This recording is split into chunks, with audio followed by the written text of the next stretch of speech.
Good morning, everyone. This is Kim Leininger. I am pleased to welcome you here to the Geauga Growth Partnership Annual Meeting. I know that we will have a few guests continuing to join us as we get started here. So we want to make sure we get moving and we don't keep you waiting. So I'm going to go ahead and get us started. Welcome to our first ever virtual annual meeting. I think this is so interesting. I didn't expect to be spending my first annual meeting with the organization virtually, or having probably 50% of you at home in your pajama pants, but hey, we're going to move forward with it, and we're really glad that you could join us. I'm disappointed I didn't get a chance to meet many of you, shake your hands, and get to know you a little bit, but I look forward to doing that in the coming year.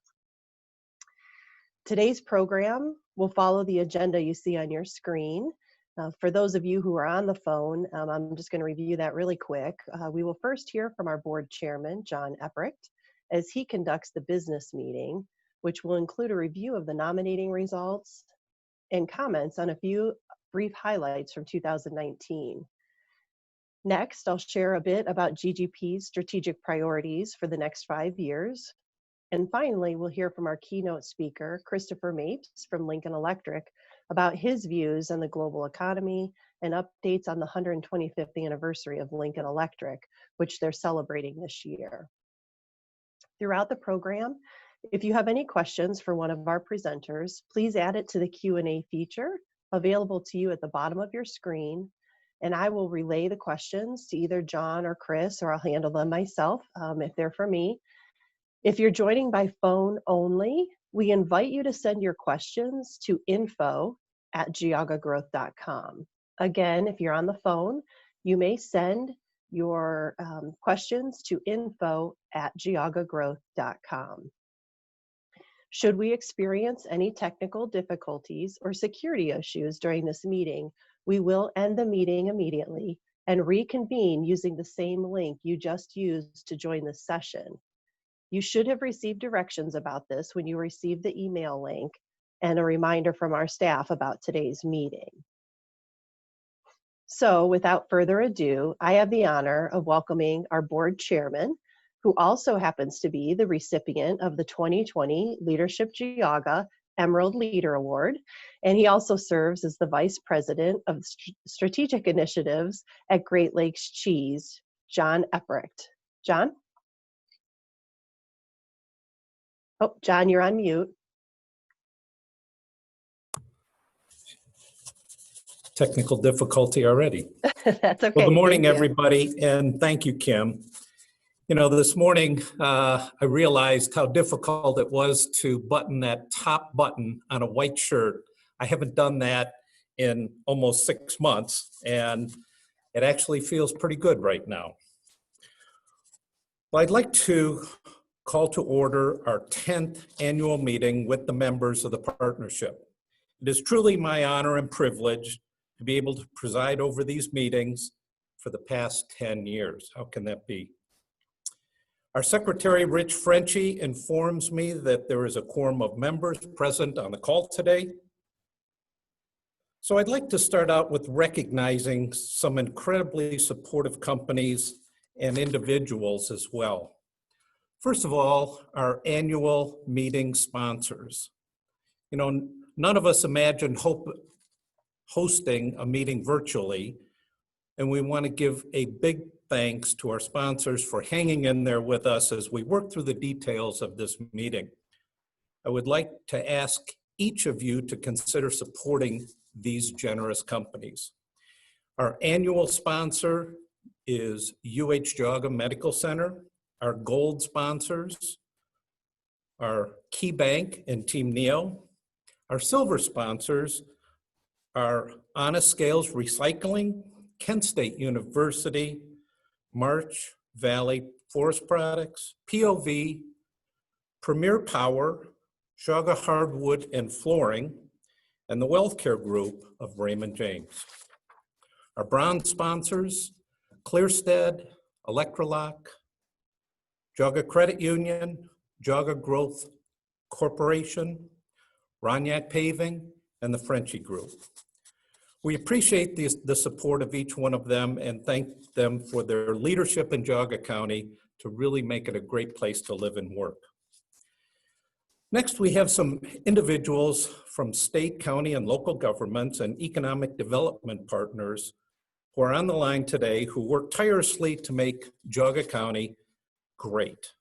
They include Rebecca Armstrong, representing Ohio Treasurer's Robert Sprague's office, Katie Berger and Thomas Queen, representing Congressman David Joyce, Senator John Eklund, Steve Frisch from Team NEO, Scott Hildebrand, our Geauga County Sheriff, Lindsay Kuhn-Carr, representing Ohio Attorney General Office David Yost, Bill Coons, Mayor of South Russell, Leslie McCoy, Village Administrator, Economic Development, Middlefield Village, Scott Nehas, Chardon Police Chief, Janice Sugarman, Financial Officer, Bainbridge Township, Randy Sharp, City Manager, City of Chardon, and Mary Jane Trapp, Appellant Court Judge.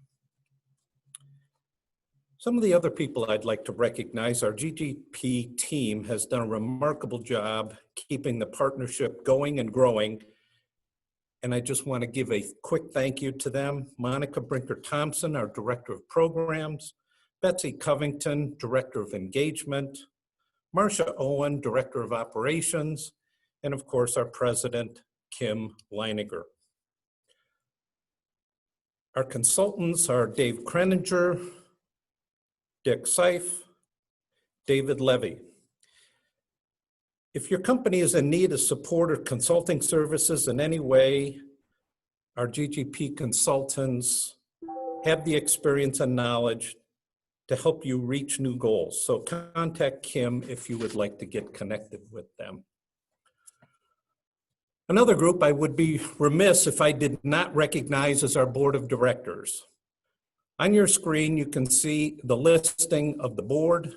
This group puts in many, many hours with the staff supporting the work of GGP, and I want to make sure we thank them for all their hard work, time, and dedication. So thank you very much. Finally, I'd like to thank those who have completed their service on the board last year. This includes Eric Hollinger, Christian Klein, and John Wilhelm. Thank you very much. You know, there's one item of business before the members, the election of directors. Due to the virtual nature of this year's meeting, each of our voting members received an email asking them to vote yes or no on a slate of candidates for the board. This slate includes current board members renewing their terms for the next 3 years, and it includes the following individuals: Cliff Babcock from Junction Auto, David Ford from Federal Improvement Company, Lee Emhoff with Troy Chemical Industries, Tony Madormo from Covia, Renee Nide from First Energy, and Angela Spalsbury of Kent State University Geauga campus.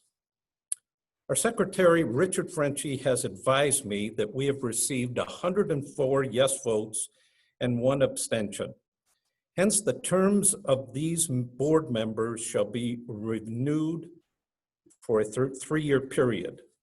Please note that we do have an open seat on the board of directors, and we are currently working to secure a candidate for this position. I look forward to sharing more on the membership about this soon.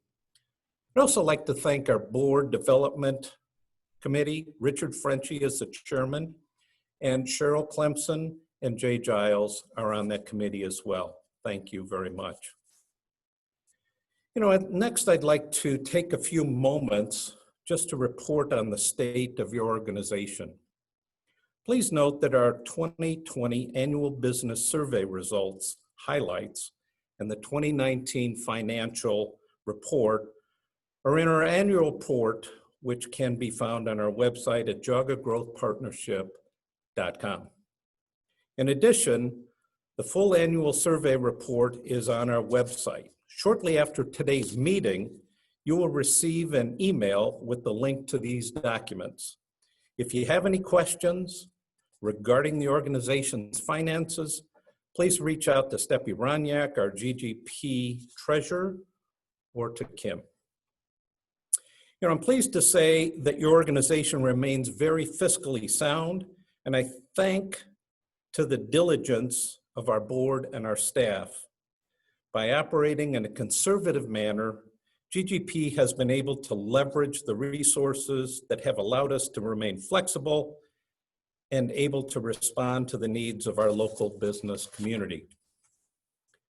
In addition, we experienced another year of membership growth ending 2019 at an all-time high of 182 members. And I am pleased to tell you that the growth has continued thus far in 2020. And we appreciate those of you who have recommitted your partnership in 2020. We know it is a critical and challenging time for many of you, so please connect with us if we can be of any help. Our team is here to help and remove any barriers that you may be facing, so please don't hesitate to let us know. Our workforce development programming expanded this year thanks to the support of the Cleveland Foundation, as well as Mercury Plastics. We worked with over 1,200 students from around Geauga Public Schools. That's another new record.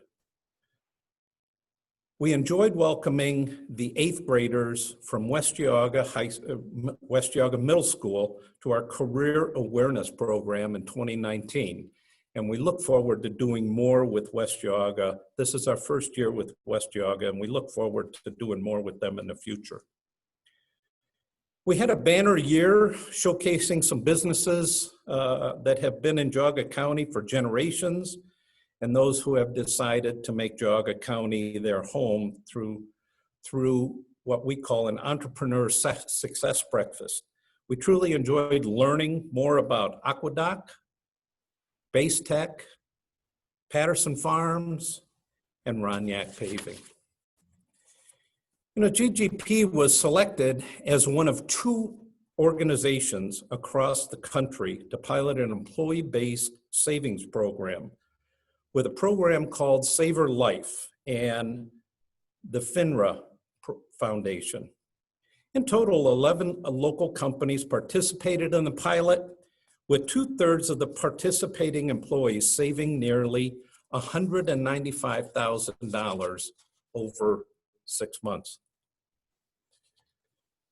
We also introduced a new concept, increasing human effectiveness, thanks to the folks at Connecticut, Mike Schaefer and Kathy Bushek,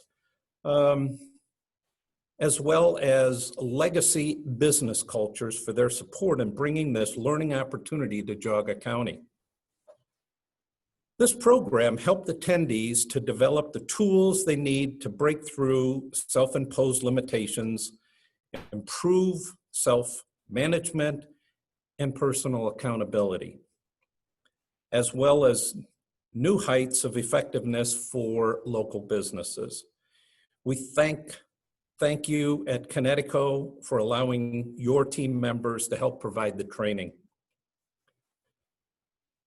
From an economic development perspective, Great Lakes Cheese had a beautiful day on May 15, 2019 for a groundbreaking which will officially make the largest cheese packaging plant in the world right here in Geauga County.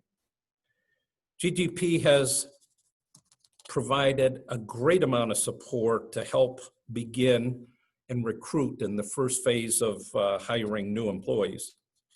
In addition, 2 days later, we were able to celebrate with the folks at Blazing Bills as they cut the ribbon on their new building, a new restaurant, and celebrated their grand opening.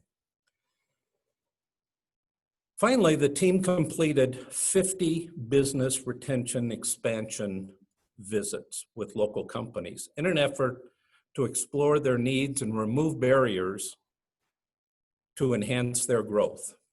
we gained great traction through 2019, and COVID accelerated our opportunities for the team to engage and connect with businesses, and we expect that to exceed that number in 2020.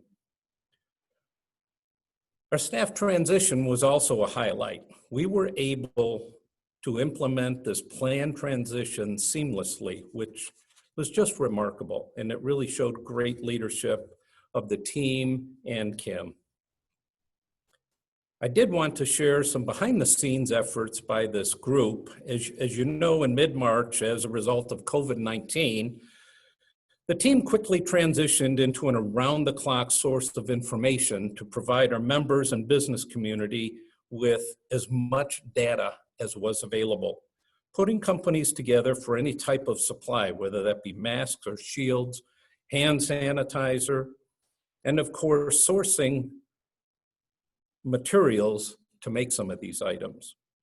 We even attempted to move labor from company to company to keep people working and help companies that saw a surge in demand for their products.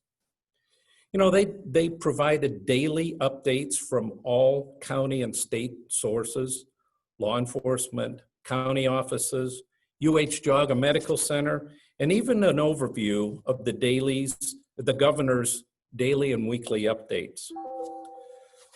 This was done with 35 webinars, as well as many, many, many emails. This is just an incredible feat by this group, and I want to take the time to thank all 4 of them for their outstanding work during these uncertain times. This is what your organization is all about. You know, in summary, 2019 and early 2020 have been productive, successful period for their organization, but we do recognize that this is a critical time for our local businesses. So please continue to lean on GGP for any help that you may need. For those of you that have been with us in past meetings, you know that one of our most coveted awards, the Frank Samuel Distinguished Service Award, is in memory of our organization's first president and one of our founders. It is usually presented during our annual meeting and to an individual or business who meets that criteria you see on your screen. Due to the fact that this is our highest honor, we wanted to ensure that we could present this award in the most honorable way possible.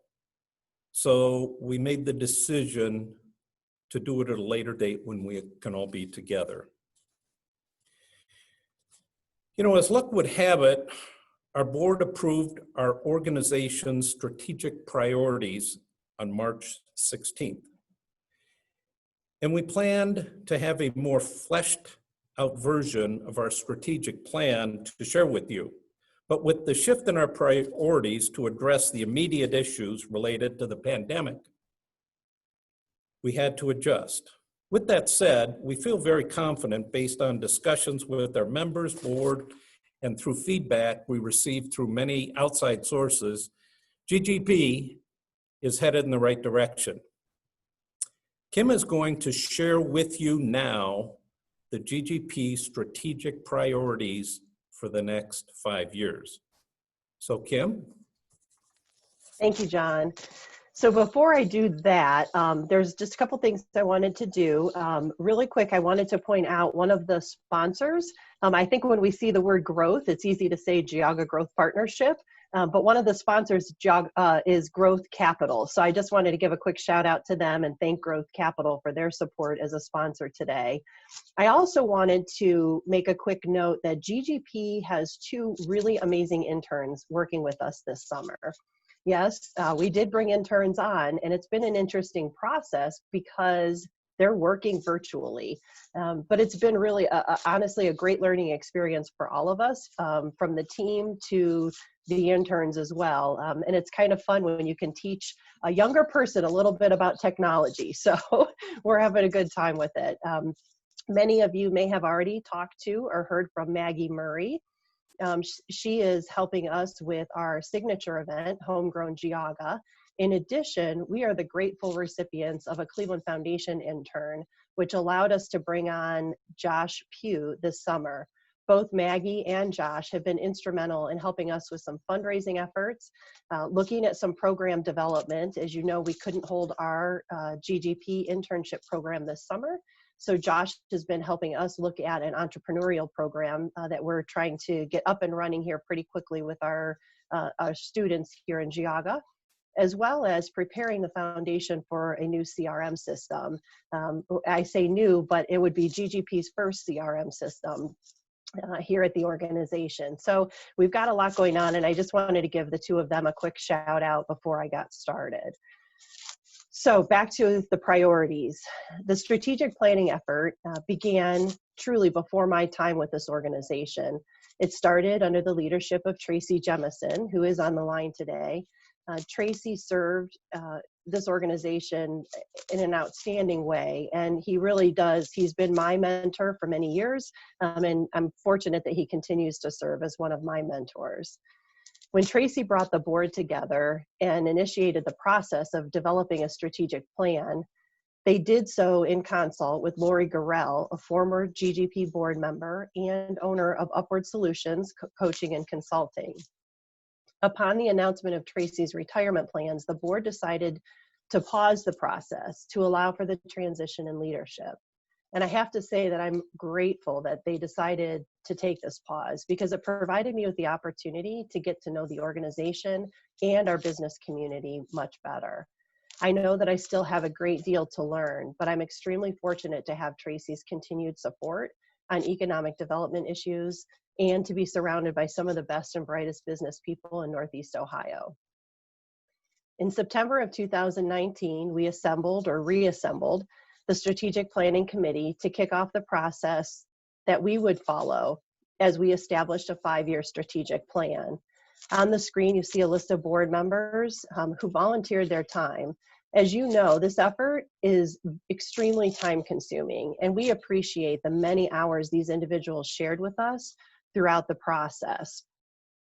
While we discussed the values most important to GGP and our members, we explored economic data, we dug into organizational history, uncovered the needs within the business community, and secured feedback from our board of directors. Many of you on the call today have probably participated in or may have even led strategic planning or business planning efforts in the past. And I can assure you that with a group of talented and experienced individuals that we had around the table, we were never struggling to identify bold priorities and goals for GGP. As we progressed, we began to organize the plan into 4 major focus areas. Grow, which was looking at the attraction of business and talent. Guide, supporting businesses that exist and the development of their workforce. Prepare, preparing the workforce of the future. And sustainable organization, establishing a strong and thriving nonprofit organization. I have to give a quick shout out to Cliff Babcock, who helped us with the acronym GGP, Grow, Guide, and Prepare, which fit perfectly with our plans and discussions. So as John said and mentioned earlier, on March 16th, the board approved these priorities moving forward. On each of the slides that follow, you're going to see the 4 focus areas. And I'm going to talk a little bit about each of them, and you'll see the respective priorities under each. So in first, Grow, which is, again, our attraction of business and talent to Geauga County. In order for Geauga County to become a community of choice, we need a consistent marketing platform for all economic development partners to utilize here in Geauga County, highlighting the incredible assets that Geauga County has to offer and make this a community where people want to operate their businesses, and people with skills and talents that our businesses need want to work. Utilizing this consistent marketing platform that highlights the benefits and resources also of each partner that we work with, Geauga County will become a community of choice, supporting businesses within a supply chain industry. It's interesting that our group started talking about supply chain last fall. And in light of what is transpiring around the globe in this space today, We look forward to working closely with our partners from Team NEO on this issue. Business attraction for our community may look different in Geauga County than it does in larger communities. For companies and their employees, the attractiveness of living and working in Geauga County must be a focal point. Furthermore, we have tremendous opportunity to focus on entrepreneurs locally, which was in the original bloodline of our organization when GGP first began. We look forward to creating more progress in this space with an eye towards the attraction of women and minority-owned businesses. Again, with regional and economic development partners such as Team NEO, along with the Greater Cleveland Partnership and local economic developers, GGP will work to leverage these partnerships to bring the right resources to the table for companies interested in locating in Geauga County. Under GUIDE, again, which was our way of how do we support local companies and their workforce, we know we have to do more to support the retention of employees to aid in the growth of local companies. In order to do so, GGP must identify what training or other opportunities would benefit the workforce and build a network of professional services to support the right opportunity for local business to grow and expand. Geauga Growth Partnership collaborates with many outstanding community organizations such as Kent State Geauga to provide a multitude of educational programs, training opportunities, and network opportunities. Currently, these efforts focus on the adult workforce and had over 4,200 individual touchpoints in 2019. GGP has a significant base to build on. And as we work to bring together the proper tools and programs that will enhance the skill development of local employers, paving the path towards continued growth and future for success for local businesses. Under prepare, we know that we have to prepare the workforce of the future. Of course, this is something we've been involved in for quite some time. But after many discussions with our school partners, we see a great need to develop a coordinated approach that connects our school districts and local companies. GGP must continue to develop programs that respond to the needs of local school districts and companies focused on teaching skills that help our youth become career ready, regardless of their post-high school chosen career path. We look forward to building opportunities for awareness to the post-high school career pathways known as the 4 E's, which many of our schools are talking about. The 4 E's are entrepreneurship, enrollment, enlistment, and employment. GGP will utilize the strength of existing partnerships such as the Business Advisory Council, co-led by GGP and the Educational Service Center of the Western Reserve, to enhance and cultivate the pathways available to all students. And we will work to raise the community's awareness about the 4 E's, which are critical to the strength and vibrancy of our community. Finally, as GGP enters the organization's 10th year of service, the commitment of the board and the staff to take the organization to the next level is clearly evident. In order to do this work, GGP will continue to implement nonprofit best practices, establish diverse revenue streams, and develop internal and external resources for business practices. The organization has grown over the past 10 years from an idea to an active and thriving nonprofit, impacting over 5,000 people and businesses annually. And as the last few months have shown, we are not slowing down anytime soon. So in conclusion, GGP really remains your organization, a true partnership supporting business growth and expansion right here in our Geauga County. Our network and our future does not happen without you, all of our partners. I can promise you that our staff and board will be here to support you when you need it, and we know that we can rely on you to support GGP as well. As John mentioned a couple of times, the GGP team really delved into the crisis response mode when COVID-19 hit, and we started working at home on March 17. Through our daily update emails, Every email that we sent to you included a line that stated, feel free to contact info@giagagrowth.com with any questions. And I just want to reiterate that we truly mean that. We have been able to help navigate tough issues for and with local companies over the last 12 weeks by connecting them to resources that they needed in that exact moment. So if there's anything that we can do for you, or if you want to join us in this work, please reach out. We look forward to your engagement and involvement with us as an organization. So thank you. John? Well, thank you, Kim. Certainly, we're looking forward to getting started on these priorities and welcome any of those individuals that would like to be part of that. Now it's my pleasure to introduce our keynote speaker, Chairman, President, and Chief Executive Officer for Lincoln Electric, Christopher Mapes. Chris joined the organization in 2010 and assumed his current role in 2013. During his tenure, his focus on value-added solutions and continuous improvement has resulted in record financial performance and has distinguished Lincoln as the most innovative solutions provider in the industry. Chris was elected to the Lincoln board in 2010 while serving as Executive Vice President of A.O. Smith Corporation and President of its Electrical Products Unit.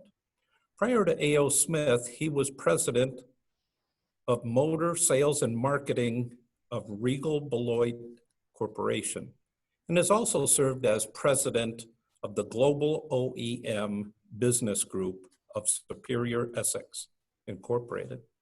He currently serves on the board of directors of Timken Corporation, the Greater Cleveland Partnership, NAM, National Association of Manufacturers, and the Manufacturers Alliance of Productivity and Innovation.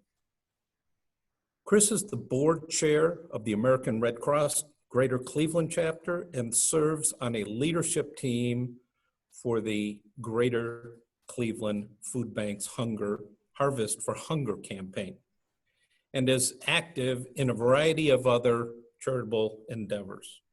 Chris holds a BS degree from Ball State University and a JD from University of Toledo and an MBA from the Kellogg School of Management, Northwestern University. Chris, it's my pleasure to turn it over to you. Thank you, John. And as we're pulling up the presentation this morning, it is a pleasure to be here today to get a chance to talk to the Giaga Growth Partnership at your annual meeting.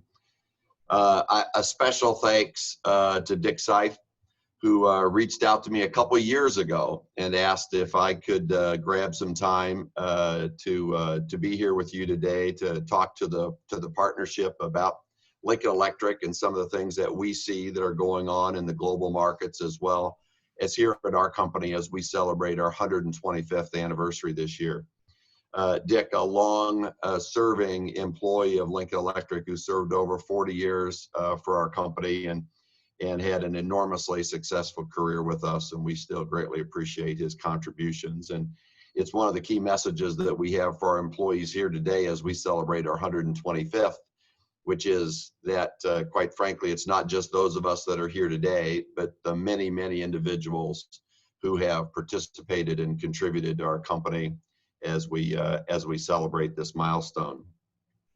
As I was beginning to prepare for our discussion this morning and looking at some of the materials and certainly some of the things that I saw Kim prepare and provide you again relative to your longer term strategic plan, it's evident, and as it always is, that although Lincoln Electric, with our $3 billion in revenue and 11,000 employees around the world, nearly 60 manufacturing facilities, we have some complexities that might be complexities of scale, but the things that we're working on are very closely aligned to the things that you're working on here with the partnership.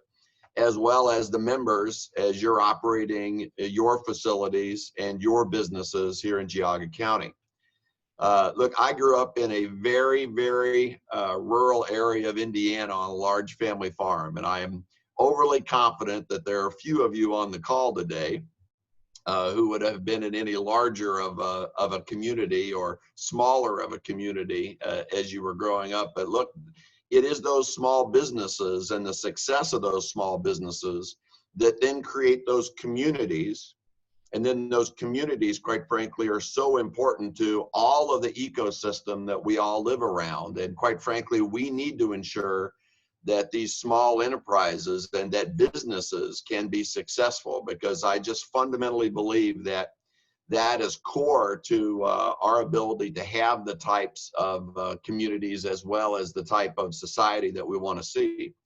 And continuing to invest in manufacturing, my passion, is really important to Lincoln Electric. And it's one of the reasons why I try to dedicate time to talk to manufacturers, serve on the National Association of Manufacturers Board, and believe that manufacturing is critical to the long-term success of the U.S. As you've seen here from our picture, we are headquartered in Cleveland, Ohio. We've been here in Cleveland, Ohio for 125 years, and we were started by our two founders, John C. and J.F. Lincoln, who founded the company on the simple premise of the golden rule, and that we would treat others how we like to be treated. I'm very fortunate today in being the CEO of the global company that this still resonates for us, whether I'm in front of our employees in Singapore or Saudi Arabia or, quite frankly, California. It's the premise that we talk about when we talk about foundationally how we build our company, and it still resonates within our employees today. We also implemented with our higher standard strategy a shared purpose. Our employees were looking for how they could become even closer and more engaged with our company.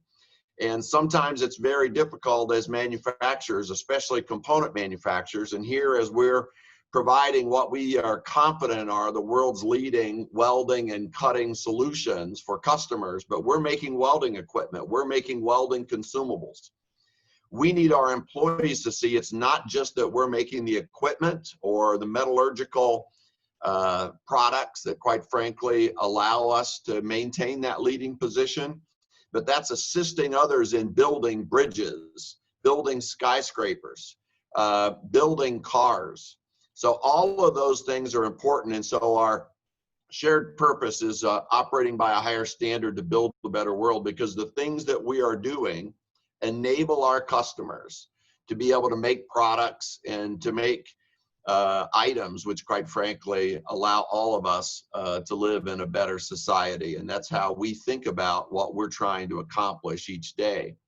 And I would challenge each of you, no matter how large or how small the business, that we talk a lot about employee training, but employee engagement cannot be underestimated. Employees are looking for how their particular activities each day draw a purpose. And as owners and operators or leaders within businesses, one of our challenges is ensuring that we can provide that engagement opportunity for our employees. At Lincoln Electric, we're working to build a better world. We find new ways to cut and join metals. I'm working on the next big breakthrough. I help our customers use data to monitor the quality of welds anywhere in the world. I make automation easy. I work with our customers to ensure that our products meet their needs. When our customers change materials, we address it right on the spot. I designed one machine to do the work of 7. We build it from the ground up. I am developing advanced technology to deposit metal faster. I see a future where it takes half the time to process and join metals. I create smarter systems using machine learning. We'll be able to deliver instructions right to your helmet. The data is out there. The technology is right here. I'm helping the next generation of welders get into the game.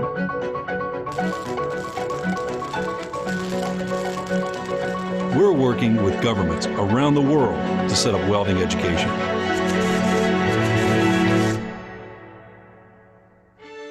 We are Lincoln Electric. I am Lincoln Electric. And this is how I'm building a better world. Building products that are designed to last. Building relationships with our customers. Building our team. Building our workforce. Building trust. And building a better world. The golden rule is essential. What helps others will help us. For 125 years, we've been operating by a higher standard to build a better world.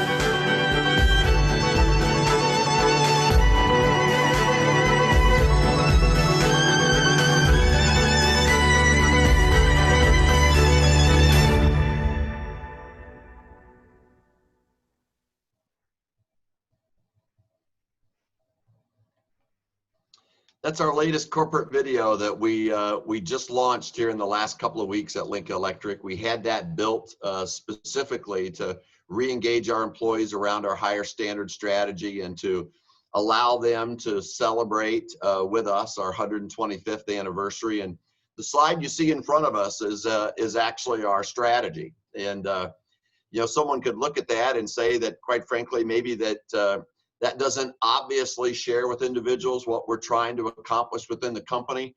But quite frankly, we wanted a very simple, clear message. And I've always been a strong believer that when we're trying to drive higher performance, engage employees, get people excited about what they're doing every day, that we've got to make sure we've got very simple, clear messages. It shouldn't be that hard. I'm always a little concerned. And at Lincoln Electric, I tend to get a few of these meetings a year where I'll have some consultant come in or want to spend some time with me. And before you know it, he's shown me 60 PowerPoint slides. And of those 60 slides, I need to have a mathematician to understand 50 of them. Look, it shouldn't be that hard to build your strategy around what you're trying to accomplish within your business. But we all need to have a strategy. We all need to have a thoughtful process in what we're trying to accomplish within the business. And as you'll see with this strategy, it's really built upon 4 key elements of the business. And our customers are at our top peak. All of the things that we do within Lincoln Electric should be thinking about our customers. How are we driving activities towards our customers? Employee development is in the lower left side of our diagram, and it's critical that it's there. We share with our employees regularly, look what would happen to our strategy if that particular peak was removed from our structure. It would all fall. It supports all things that we do, recognizing that it's not about capital, it's not about plants, facilities, it's our people, and continuing to invest and drive our people, which will drive our strategy. We are a solutions-based company. It's at the core of our strategy. It's in the middle of our strategy. We recognize that the only way we can continue to create value for our business and all of our stakeholders longer term is continuing to invest in those solutions. And then operational excellence. We're a manufacturing company. We don't want to ever forget that we're a manufacturing company.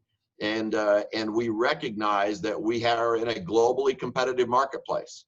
And we've got to drive quality, costs, and processes that will allow us to continue to position ourselves as a best-in-class operator within the global industries we participate in.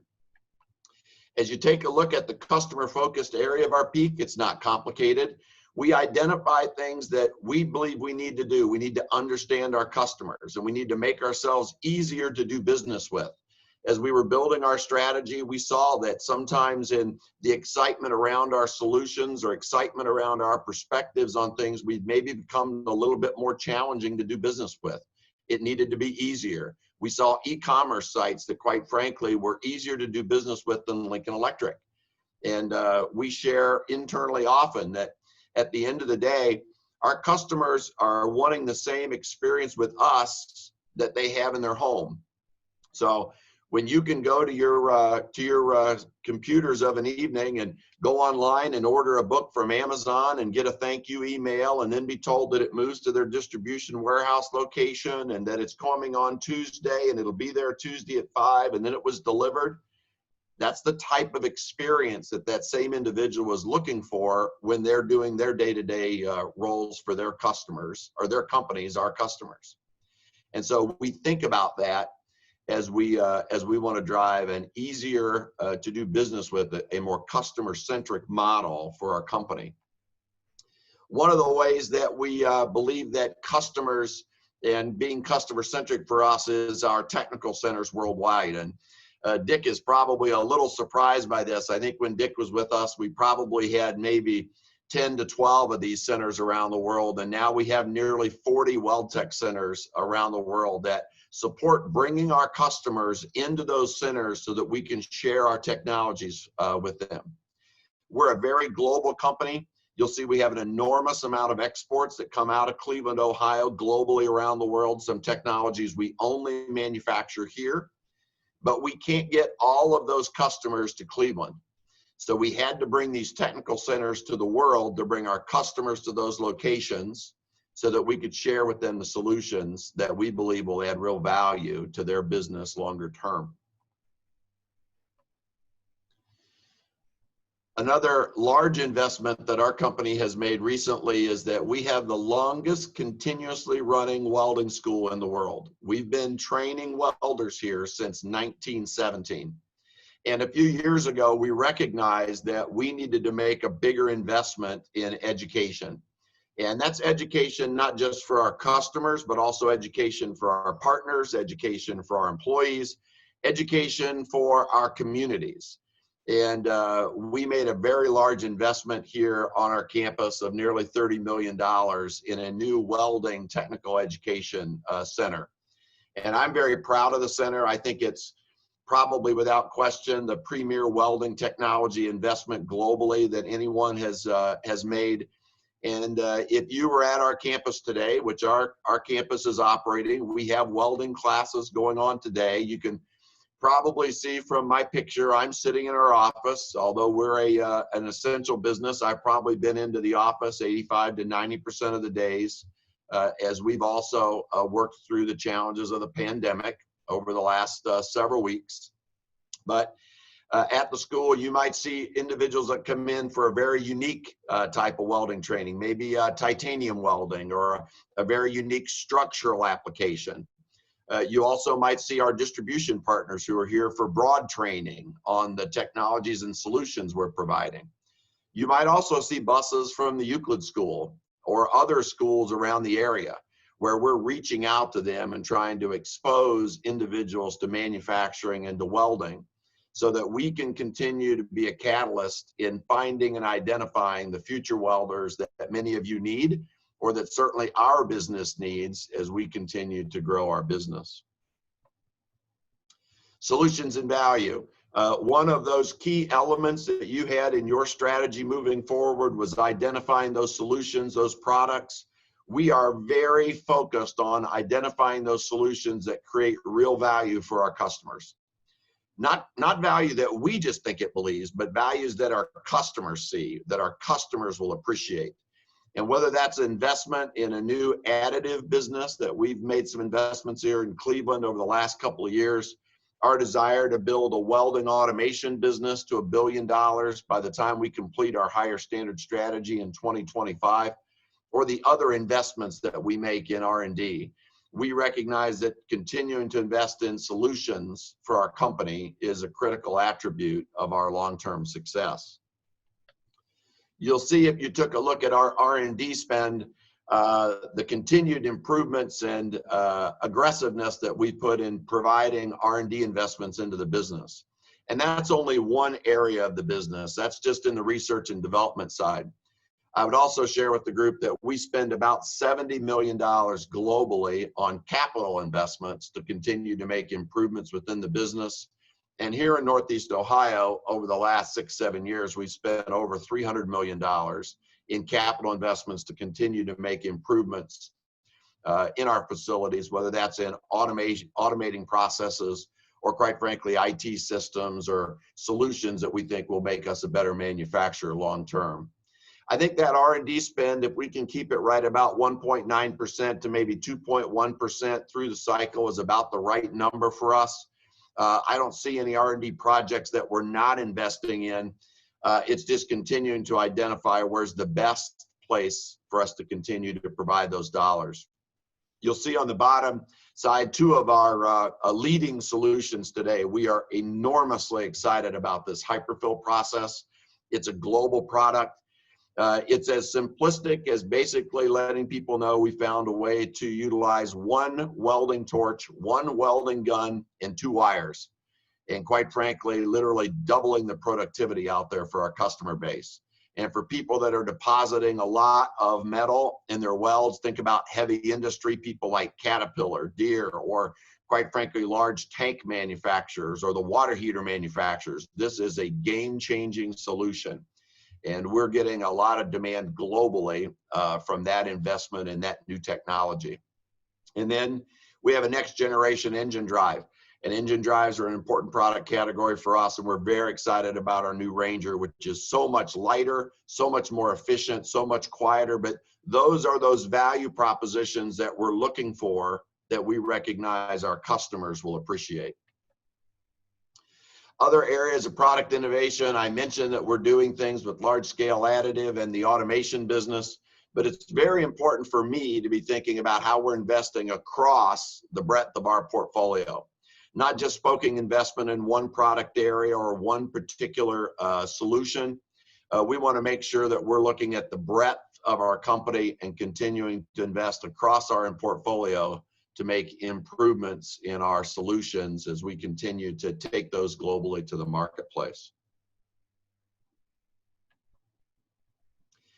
And then we feel like it's very important to make sure that we understand what that value is. So if you were to look at the way we talk to our customers, we work with our customers, we're trying to make sure it's very clear that we're focused on their value. You see on the slides, 100% improvement in productivity, 51% improvement in productivity, new applications, new capabilities. As we think about that higher standard strategy, very important for us to understand that when we're in front of our customers, how quickly and how easily can we explain why we think our solution could add value to their application. And it's a great moment this morning for each of us to ask ourselves, when our employees are in front of our customers or when we're in front of our customers, what's that communication? What's that value proposition? Why are they excited to spend time with us, and how are we focused in making it a better solution for them? And that solution can come in many forms. It may be product-based. It may be logistics-based. They want to work with us because we're close. We have reliability, confidence in our supply chain. We're willing to open our businesses up on the weekend, and this is the type of customer that sometimes has emergency situations or doesn't have very good strength in their demand planning. But what's the value proposition why that customer or that opportunity customer should be working with us? And we believe at Lincoln Electric, and I believe strongly, that if it's difficult for us to answer that question, then it's not easy for us to have our selling teams out there in the commercial markets being successful with our customers. That should be an enormously easy conversation. And we build tools around all of our applications to make it easier for them to be able to provide that messaging. And look, at Lincoln Electric, we might use Salesforce.com as a global tool that has all the information for our employees to educate them. But look, all of us, from the small manufacturer to the large manufacturer, just have to identify how we're preparing that message for our employees. Because I believe it's a critical piece of the long-term success of a growth business. We've got to understand how that value proposition and that communication with that customer is really keeping them engaged so that they're excited. They're just not with Lincoln Electric because they want to buy products. They're with Lincoln Electric because they're engaged with us. They're excited about the solutions that we're providing them. Cleveland's a key piece of our R&D center. I tell people often that we're a hub and spoke business for a lot of our innovation. The hub is here in Cleveland. We create things here, and then we disseminate that information or disseminate those products around the world. I continue to see that as a critical piece of our strategy, and believe that we have an enormous amount of current and future investments that we'll continue to make here in Northeast Ohio. And when you have that hub and spoke strategy, exports are a critical piece of our business. Our leading equipment technologies are called power wave technologies. And you're looking at a red box. Hopefully many of you utilize welding in your businesses. And if you utilize welding in your businesses, I hope that they're all red and black. And if they're not, then I'll ensure that, quite frankly, Mr. Seif and I can do a follow-up with you. But the important thing is, when you look at that, you might see a piece of welding equipment. I would tell you that I see something that's probably closer to a computer than actually a mechanical device. The technologies that are inside that particular welding solution are enormous. It's power electronics, it's waveform technology, software that help you optimize the welding processes, and we export those globally around the world. And as we talk about exports, maybe it's a good time to talk a little bit about the global markets. Look, the pandemic that we've been migrating through here in the United States, we actually saw in China and Southeast Asia in the middle part of January. I was actually in Southeast Asia and in China the first week of January for operating reviews. And as I was leaving that region, unfortunately, the pandemic was starting to really develop and get more attention in Wuhan, China. And then we started to see that permeate across Southeast Asia and then into Europe. And we would tell you that Europe is probably 2 or 3 weeks ahead of the United States as it relates to beginning to get back to work from a recovery perspective. We've seen things recover in Southeast Asia and China, and believe that business is operating better. And we believe that, quite frankly, we will continue to see improvements in the export markets as we're moving forward. But I also believe that as manufacturers, we need to be asking ourselves about the customers and the segments that we participate in. So if you're a business that participates in the oil and gas marketplace, oil and gas has a broader issue than just the pandemic. They have a classic supply-demand challenge in oil and gas, and that market is going to react and recover much more slowly than other activities. Today, if you manufacture products and solutions that have to be going through big box retailers like Menards, Lowe's, Home Depot, or quite frankly, global players like Canadian Tire or other customers like that on a global basis, those businesses are pretty good. We've seen the consumer go into those places and actually buy a lot of materials as they've focused on their home or focused on activities in their garage. And so it does depend on the customer you're selling to, the markets that you're trying to move your products into. But we believe that we are in for a recovery that will probably take us 3 or 4 quarters to get back where we were at previously, which still globally and historically would look like a relatively quick recovery from a recession. Employee development. Look, at the end of the day, I would share with the group this morning that we have to own the development of our employees. That's not only the hiring, but the retention, the engagement, all of those elements fall on us. And one of the changes that I've seen in manufacturing during my career is that I remember when I started out in General Motors' salary development program, there was really very little activity General Motors had to do to get individuals to come and be seeking employment at the company. And today, that's just not the case. We've got to be out in front of the marketplace, talking to individuals about the value of manufacturing jobs in the high schools, in the junior highs, identifying individuals and sharing with individuals how this can be a great career path with them. And that's one of the things that I believe has changed in the marketplace over the last several years, certainly during my career, it has changed. And I just believe that all of us have to recognize that's the marketplace that we're in today and continue to stay focused on how we're keeping our employees engaged. And that's through the life cycle of the employee. Everything, again, from identifying them to bring them into work, as well as hiring, engaging, developing, and providing them with the career opportunity that each of them might be looking for. At Lincoln Electric, we have a process for that. It's a comprehensive employee development program, and we try to make sure that everyone understands that that can look a little different for each individual, because each individual may have different career goals or ambitions that they're looking for. But you see, as I mentioned earlier, the very different piece of this chart from the charts that I saw when I was starting my career is that pipeline development piece and that onboarding piece. There's just much more activity in that area for us today than there was, and I think for many manufacturers, than what we've seen over the last 5, 10, or 15 years. When we talk about those things, we've got early college, early career programming.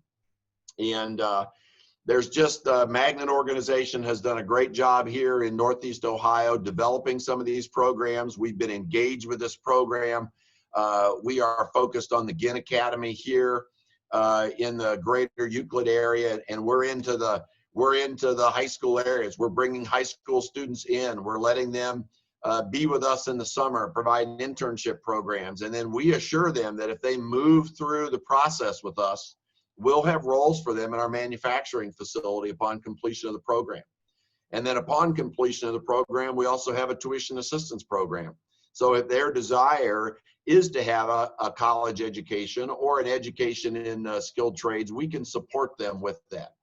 And this is part of that early identification and some of what we believe is our obligation to our community and to our industry in sharing with people the opportunities that are involved in manufacturing.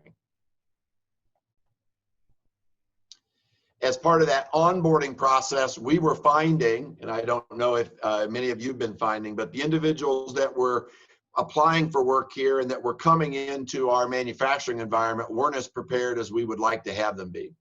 So we stepped back about 18 months ago and developed a 4-week onboarding curriculum. And during the 4 weeks that you kind of see on the slide, they're not on the job until that 4th week. So those first 3 weeks, we literally have them in a classroom or we have them doing other instructor-led activities before we bring them to the manufacturing floor on the 4th week. And some of you might say, well, geez, I'm not sure that I can afford having an individual that I bring in as a direct laborer and not having them actively working for me short term. But I would remind all of us what happens when we bring those individuals onto our manufacturing floor and they're not prepared and they're not as productive as they need to be. And then quite frankly, they can become more challenging to our productivity because of the inability for them to be ready to assist us on the manufacturing floor. And we found that by bringing them in and dedicating 2 or 3 weeks to this onboarding process, we've actually raised our overall productivity levels because we've had a much higher retention rate for these employees. We're not seeing as many employees that have, let's say, washed out after they've been on the manufacturing floor for a week or two because they were surprised by the role or quite frankly challenged by the role. The other thing that I would tell you that we're doing at Lincoln Electric that was part of our discussions around this is that those of us that have been involved in manufacturing for a long time know that sometimes the most difficult jobs in our manufacturing facilities are those jobs that the entry-level worker starts out on. Because our workers, quite frankly, have continued to develop and many times they move out of those roles. Well, we started about 3 years ago by talking about investing in capital to make the tough jobs easier.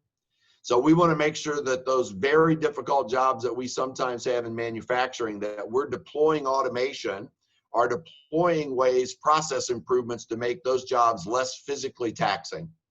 And by minimizing those, we've also found that then we've been able to minimize the turnover that we have from some of that employee group. So I would challenge all of you to look at those difficult jobs, Sometimes we find those difficult jobs are also the ones that have the most risk from a health and safety perspective, which impacts us from a workers' comp perspective. But this development of making the tough jobs easier and challenging our manufacturing leaders globally to identify those roles has made us a better manufacturer and a better manufacturing environment for our employees. All of these activities and a host of other activities, we're very blessed. We've had very solid performance as a company. We do view ourselves as the #1 global provider of solutions. And as a public company, like it or not, there are measurements associated with the way we think about our business. But I will tell you that I really focus on that far right-hand side and that adjusting operating income margin in the second slot or second bullet in from the left. We're not interested in just growth for growth. We're interested in profitable growth. How do we develop products and solutions that our customers will appreciate, and then we target those products and solutions towards profit pools that will allow us to be able to be compensated for the value we're providing.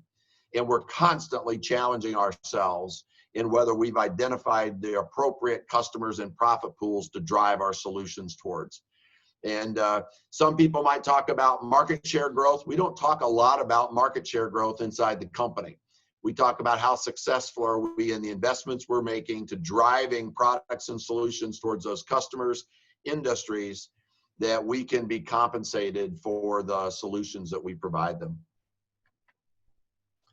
Another critical element of importance for us is what we're doing and what we call our safety and health and environmental performance goals. And you see here, safety is the very first one that we talk about. And I'm very proud that since 2018, where we set our baseline, we've had a 74% reduction in the way that we've looked at our DART rates. And DART rates are a global industry standard. So we've just made a massive step change in improvement in health and safety. We've actually set additional stretch goals for us as it relates to 2025. You see the carbon emissions and GHG, the energy that we're spending. How can we do things to be more efficient and not utilizing energy, minimizing landfill.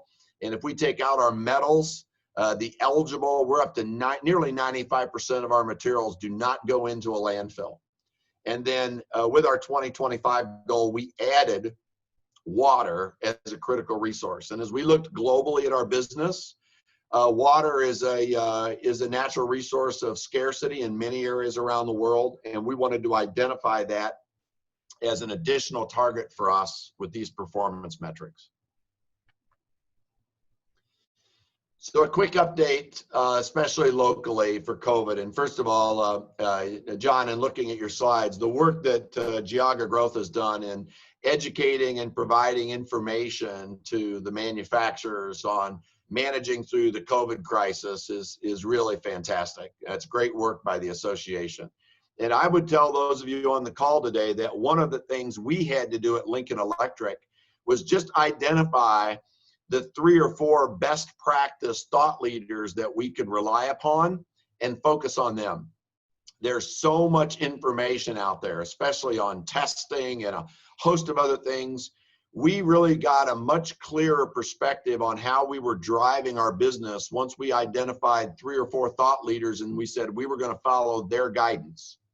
And in following their guidance versus listening maybe to the hundreds of individuals that had information out there, it allowed us to be very focused and consistent as a leadership team. I know all of you are working to keep your people safe, and there's nothing more important than keeping our people safe every day. We've been operating as an essential business. Again, I'm here in our corporate offices today. We probably have 800 employees working in our manufacturing facility, and we've had people working every single day globally at our facilities around the world. I share with people and would share with this team that as much as we're still managing the challenges associated with the pandemic, we now also have the economic consequences of the pandemic, and we're in a recession. And I will tell you that the drop we saw in our business at the latter part of March, which was in the low 40% range globally, So at Lincoln Electric, $3 billion business. If at the end of the day, we would have continued to trend out that way, we would have lost $1.2 billion of our top line. The market dropped very quickly, and it dropped very quickly globally. We continued to see improvements. So May down in the low 30% range, June in the high 20% range, because you see in the quarter to date now, we said just a couple weeks ago that it was down about 30%. We expect to continue to see improvements in the business, but I think we also have to recognize oil and gas has some of its challenges. Automotive has some of its challenges. Will the consumer come back in as quickly as we'd expect? And that goes back to the earlier conversation I shared with you about looking at your segments. What's driving those segments inside your business?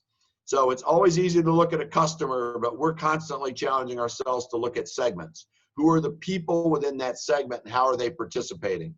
Oil and gas will be challenged. Automotive is just now beginning to start to come back. Actually, most of the large automotive manufacturers in the US said that they would be at full production by the end of the month of June.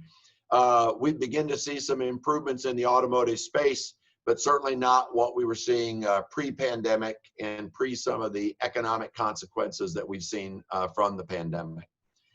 We are confident that we're going to see a recovery. It's the slope of the recovery. How quickly will we get back to where we were before? We've got confidence that we will get back there. We think it probably will not be in 2020, that it's more likely to be in early 2021. At Lincoln Electric, we've built our company to be able to manage through these types of recessions. We're very strong financially. We have a great balance sheet. We're continuing to invest in the business, invest in those solutions because of the confidence we have in our business longer term. And I think all of us should, we have to make the decisions in the short term to manage our businesses effectively. But my guidance is that we do see continued improvement here in the US, continued improvement globally, and are expecting that the global economies are going to be able to migrate through this recession.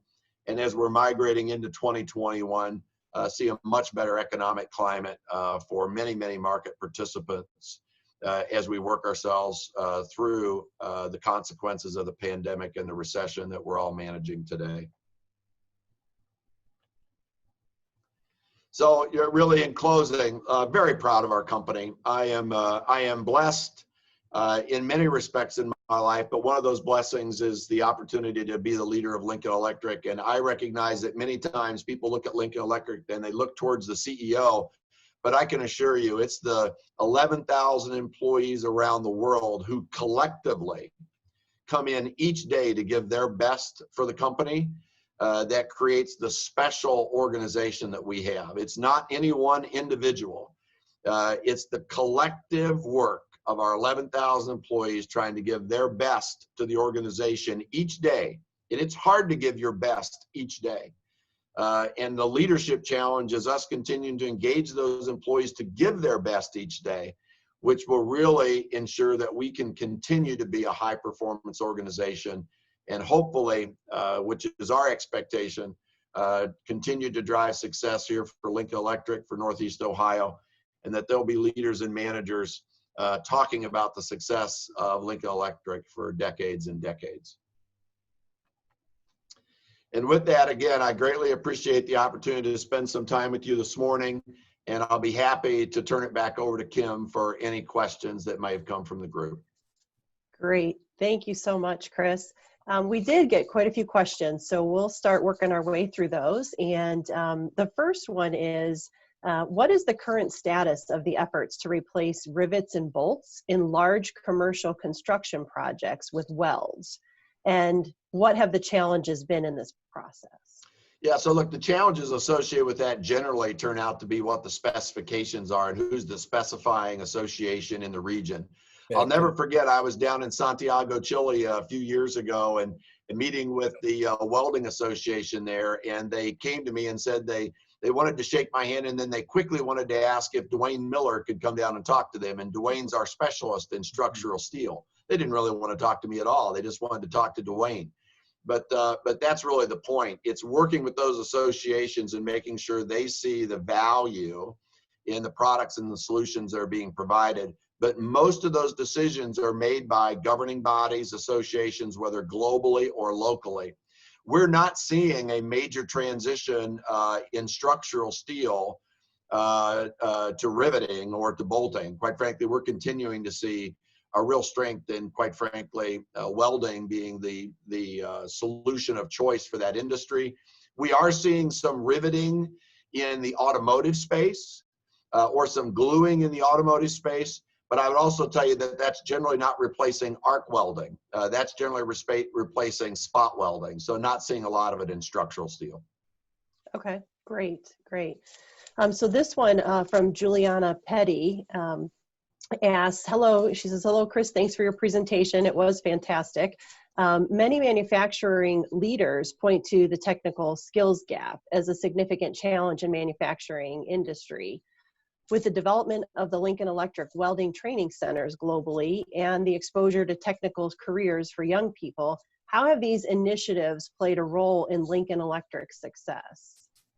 Look, so we think they're a catalyst. We think they're one of many catalysts. And I would probably comment back that the first thing I think we need to believe as manufacturers is we need to stop talking about the skills gap or employee engagement or developing employees as a challenge that's going to be accomplished in some time frame. I believe as manufacturers, the skills gap challenges are going to be there forever. And we build our model that way, thinking that it's not going away. This isn't a productivity issue that once we have it accomplished, we're going to be able to tuck it away and then move on. The skills gap is a real issue. And that onboarding process that I talked about in the presentation, in many respects, that's building or identifying those skills that we need on the manufacturing floor, recognizing that they're not coming in with some of those into Lincoln Electric. And that's just one example of the skills in that particular area. So we believe it's our responsibility. We have to develop those skills. We have to identify those skills. We have to invest in our people to obtain those skills. But the skills gap is a real challenge for manufacturing and a challenge that I believe is going to be there for decades. I view the skills gap just like I do quality and productivity. As manufacturers, they never go away. And so we're going to continue to invest and think about it in that manner. Okay, great. And I got a question about, you were just ending there with, the employees, you motivate them and engage them to come and give their best every day for the company each day.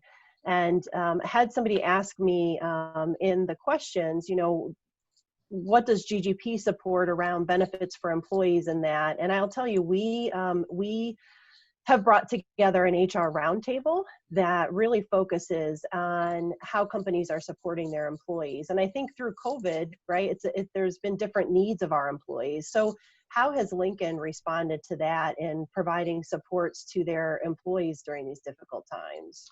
Yeah, look, so it's very challenging. I would tell you that if someone had asked me on January 1 whether I'd be in my office area today and all of our office workers would be working remote, I would have said I'm not sure we were capable of accomplishing it. But just because they're working remotely doesn't mean that we're not continuing to try to develop and engage them. And fortunately for us, we had utilized some online tools over the last several years, so it's been able to just accelerate those. And we've been developing webinars, and we've had webinars. We had a webinar 2 weeks ago in India where we had over 1,200 customers participate on the webinar.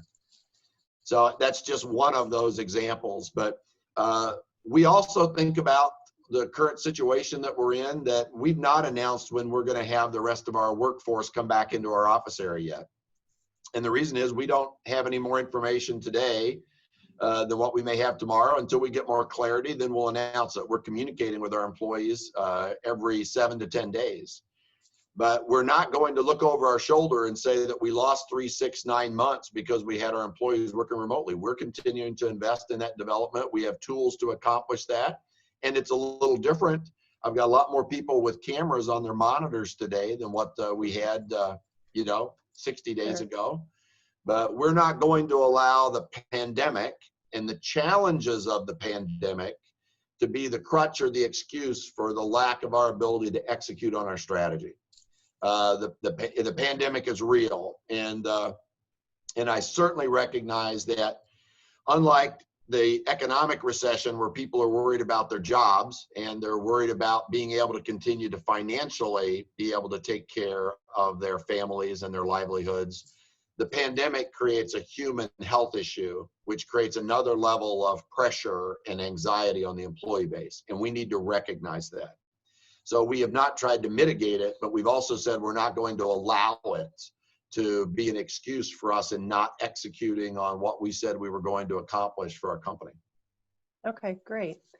So what does, I got a question here about what your senior management looks like around diversity and women and minorities and that. How does Lincoln handle that within your corporate structure? Right. So probably the first comment that I would make before I talk about my team in general is that Lincoln Electric, as the CEO, every single year I have to go in front of our board of directors, and it's actually coming up in July, and I have to spend 2 hours in front of our board explaining to our board what we're doing to advance diversity inclusion within the company. I have to go through our top 250 employees in the company and what we're doing to develop them and engage them, as well as what our ratios look like relative to diversity across a host of metrics, not just gender diversity or other diversity categories, but also skill set diversity, global diversity, lots of things that we're trying to drive that we know long-term make us a more successful company. So I'm very engaged in that, and our board is very engaged in that. We have a very diverse executive team.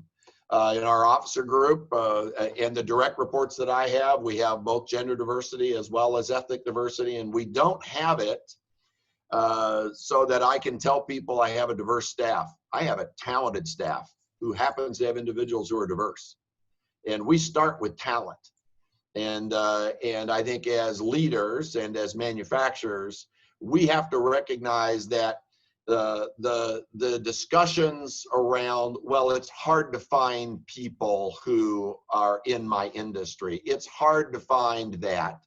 We believe that is not an appropriate answer. And we accomplish that by developing that diverse talent within our organization. All of our engineering groups that are brought in our trainee classes, we have specific types of individuals and profiles that we're looking for, whether that's mechanical engineers, software engineers, individuals who have lived globally, individuals of diverse backgrounds, and that's how we continue to feed individuals through our organization so that we can develop and have them prepared to be ready for those roles, because we adamantly believe that diversity of thought and diversity of experience creates a better company for Lincoln Electric long term.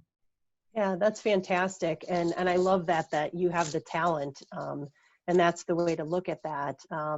So one person asked here, in a recession, business leaders might be hesitant to invest in employee leadership development, which you have identified as a key area of the company focus. So what are the benefits you've witnessed of investing in employee leadership development that you want to share with other business leaders to help them sort of justify that cost? Yeah, and so look, I would tell you, and it may be a little unique at Lincoln Electric because of our size, but it does come back to our strategy. So we build our capital structure, our balance sheet, to be able to manage through economic cycles. It may not be relative to a lot of individuals out there, but our debt to EBITDA capital is only 1.8, and we're not leveraged. We do not view in a high leverage model. And so that also tells me that when we're in these models, we need to make sure our employees are confident. We're investing in new products. We're investing in new capital. We're continuing to invest in our people. And I believe, especially when I'm talking about those 200 or so employees that are senior leaders within the company, I become personally engaged with that. Over the last month, I've probably had 3 or 4 meetings with, and Zoom meetings or physical meetings here in the office with senior talented people about what are we doing next to continue to advance their development. And these are the individuals who are going to lead the company one day. So I believe that the absolute long-term success of the company is part of that catalyst of continuing to invest and develop in those people. And sometimes that development's external, sometimes that development's taking a new role, sometimes that development is the tough development that, you know, I'm sorry, John, I know you're doing your best, but we need to see if we can shape you to be able to see and be more successful in doing these things. So many times I see people get caught up in, you're a great employee and we'd like to send you to this course. You're a great employee, we'd like to promote you. And those are important and very good conversations. But we have an obligation to be holistic about development. And sometimes that also means sharing with employees that, quite frankly, we have areas of improvement. I guarantee you, Kim, and I've shared this with my staff before, if we went to my lovely wife tonight, and I've been blessed that I've been married, I'm one of the happiest married guys in the world, I've been married for 32 years, and if we went home tonight and asked her to make a list of the things Chris could do better, there will be a long list.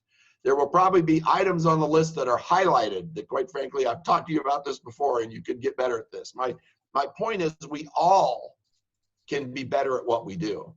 And if we're not willing to be a learning individual, an individual who can take that feedback and creating an environment where we can have that feedback, then employee development becomes just much easier.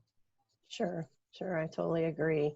I think there's one last question I'm going to toss at you, because I had a couple people ask about continuous improvement techniques and what is Lincoln pursuing, but I think one came in through email. So one of our individuals on the phone wants to know, with technology enabling work from anywhere, many employees are and working from home, what does the new normal workplace look like at Lincoln Electric, and what digital technologies are you utilizing or exploring, and how are they changing your business model? Yeah, so I guess, Kim, my first point is that I'm not a big advocate of the new normal conversation. And the reason I say that is because once you start to talk about the new normal, then instantaneously people start to want to begin to get anxious that, oh, this is completely new. Are we going to be able to manage it? Is it going to create new challenges? And I share with people all the time that I expect that the leaders and managers that had the employees that entered their workforce that were exiting the Woodstock or the Vietnam War or World War II, there were challenges associated with managing those people. We're in a different environment, but we've seen managers identify ways to create opportunities to manage those individuals moving forward. So does it create challenges? Yes. Are we the only management team that's ever had to face those types of challenges? No. Let's not act like this is so revelational. I do think there are things that, quite frankly, though, we'll look at differently. We will have more online training than what we had before, because we won't try to pull those groups always together to do that training. One of the things that I want to follow back up with John on is that we have an entry-level gray belt training that can all be done online. And I need to understand whether that's something we can offer to the partnership, something that you could utilize for your manufacturers in the region. Because if it's something that we've developed that we could offer, we'd be happy to let you utilize that tool. But that's an example of where, when we have individuals that come forward and say, well, they'd like to talk about their development, one of my first conversations is, look, study lean processes.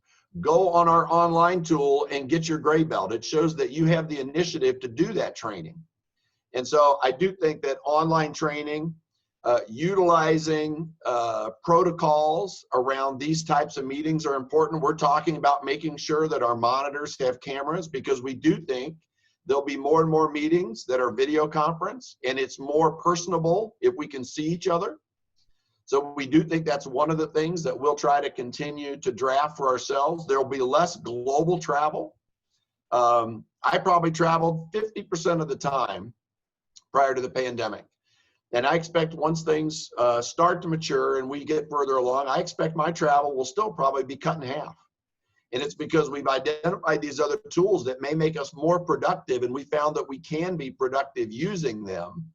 So I think those of you that are thinking about the new normal should also be asking yourselves, what have you put in place over the last 60, 90 days, and what's worked well that you want to utilize continuously moving forward? What had challenges that, quite frankly, maybe you need to go in and refine? But how do you identify those processes that, quite frankly, are maybe a better way for you to continue to operate your company and keep those in the rhythm of your organizational process. That's great. Thank you. I think, you know, even our team using Zoom for our meetings and learning Teams. I mean, many of us have learned these technologies. It feels like overnight, but, you know, I appreciate you sharing that with us and being with us today. And as I had shared with you previously, I grew up as a Lincoln Electric kid, and my dad worked for 35 years and retired from Lincoln Electric. So it's a company that's very near and dear to my heart. So thank you so much for joining us. I'm going to turn it over to John because I know he has a few things to say to you as well. Well, thanks, Kim. You know, Chris, very, very well done presentation. Some wonderful, wonderful comments. It's fun to learn about another Northeast Ohio company that has just been so successful. You know, I can't help but to think of your founders 125 years ago, and you think of 125 years ago, you see the start of the auto industry, the infrastructure of all the electrical grids across the country, and what that company in Northeast Ohio looked like. It's just, I'd love to sit down and talk to you about that someday. I think that that's just fascinating. You know, I think the other thing that a wonderful takeaway is your founders talking about the golden rule and taking care of your employees and treating them as you would like to be treated, and you still follow those same standards, and not only in the US or in Northeast Ohio, but across the globe. I think that that's just fascinating. So I did want to thank you for all your comments today and the time and effort you put into highlighting your company today and sharing it with all our friends here in Geauga County. As a small token of our appreciation, sometime today, you're going to receive a local box from a Geauga County entrepreneur, and certainly we hope you enjoy some of those Geauga County treats. Well, thanks so much, John. I'm certain that I will. And again, I'll follow back up with you and we'll look and see whether there's any opportunity for us to assist you with some of that gray belt training. And again, just wish all of the members and manufacturers on the call today the best, and continue to keep your employees safe, and appreciate being able to spend time with you this morning. Thank you. Good, thank you. Getting back to the meeting, before we close today, I wanted to remind you of two things. First, GGP has been invited to serve as a trustee for the Lake Geauga Fast Track 50.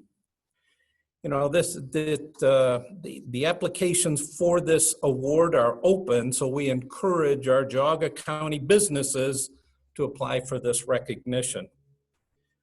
And finally, I wanted to share with you that on Friday, August 7th, we'll be holding our 8th annual Homegrown Geauga event at a new location. The beautiful Sapphire Creek Winery and Gardens. This is our signature event and focuses on Geauga County people, products, produce, and it promises just to be a wonderful, wonderful experience. You know, in light of some of the risks we face with COVID-19 pandemic, Geauga Growth is working closely with Sapphire Creek to ensure the safety and well-being of all the vendors and volunteers and guests. We anticipate hosting approximately 200 attendees for the Sapphire Creek event. You know, it's positioned on 10 acres of secluded woods and streams with an 11,000 square foot venue. So it allows for ample outdoor space. You know, we're working on developing a plan for those who are unable to join us in person, and but we would hope that you would consider joining us for that event. It certainly will be a great fun time. And you know, it's one of our events that we really work to raise additional funds to help our education programs. I know Chris talked about that. what Lincoln is doing, and you've kind of watched what GGP has been doing the last 10 years, and that's certainly a huge focus, is working with the high schools and engaging not only high school students, but actually teachers to help prepare these students for the next step in their life. And this event really helps fund some of that. And it's interesting that Chris talked about it today as well. So in closing, thank you very much for attending today's virtual annual meeting, and I thank you all, and I hope all of you have a great day.